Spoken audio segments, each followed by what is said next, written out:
যেহেতু Messi exceptional performance করে hat trick করেছেন এবং ওই দিনটাতেই পর্তুগালের খেলা, তার মানে পর্তুগাল যদি ম্যাচ হারে সকল দোষ ক্রিস্টিয়ানো রোনালদোর। সেটা যারা খেলা দেখেন নাই তারাও বলবেন রোনালদোর দোষ, যারা কোনোদিনও খেলা দেখেন নাই তারাও বলবেন রোনালদোর দোষ। এখন রোনালদোর যদি দোষ হয়ে থাকে, ধরে নিচ্ছি সব দোষ ক্রিস্টিয়ানো রোনালদোর, তাহলে যাদেরকে আসলে এই সময়ের অন্যতম সেরা খেলোয়াড় বলা হয়, ব্রুনো ফার্নান্দেজ কিংবা বার্নার্ডো সিলভা কিংবা বিতিনহা, তারা একটাও চান্স কেন ক্রিয়েট করতে পারেন নাই? আমার এই টার্মটা মাথায় রাখবেন, চান্স ক্রিয়েট করা। তারা কেউই কোনো চান্স ক্রিয়েট করেন নাই। প্রত্যেকটা পরিসংখ্যান আমি ডিকোড করে দেখিয়ে দিব। তার আগে একটা বিষয় বলি, সেটা হচ্ছে, আবার অনেকে একটা কথা বলেন, সেটা হচ্ছে রোনালদোর তো এখন বয়স হয়ে গেছে, তো তাকে তার বয়স অনুযায়ী পজিশনে ফুটবল খেলা উচিত মেসির মতো। এই টার্মটা একটা কথা বলি, রোনালদো তার বয়স অনুযায়ী পজিশনে আসলে খেলেন এবং সেটা পেনাল্টি এরিয়ার কাছাকাছি, যেটা আসলে একটা সময় মিরোস্লাভ ক্লোজারা খেলতেন। এবং এই সমস্ত প্লেয়ারদের ক্ষেত্রে আসলে প্রয়োজন যেটা হয় সেটা হচ্ছে অন্যরা চান্স ক্রিয়েট করে তাদেরকে দেবেন এবং তারা গোল দেবেন, অন্যরা চান্স ক্রিয়েট করে দেবেন, তারা গোল দেবেন। মেসি উল্টো যেই রোলটাই খেলছেন এটা তার বয়সের সঙ্গে যায় না, তিনি কঠিন কাজটা করছেন।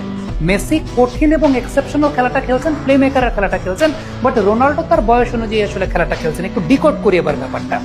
প্রথম যে ছবিটা আমি আপনাদেরকে দেখাচ্ছি, সেই ছবিটা যদি একটু খেয়াল করে দেখেন, এখানে দেখবেন রোনাল্ডোর সামনে পাঁচজন কঙ্গোর ডিফেন্ডার দাঁড়িয়ে আছেন, 1 2 3 4 5। এখন এই 5 জন ডিফেন্ডার যে রোনাল্ডোর সামনে দাঁড়িয়ে আছেন, আলটিমেটলি বলটা যে জায়গায় আছে সেই জায়গা থেকে রোনাল্ডো পর্যন্ত তো পৌঁছাতে হবে।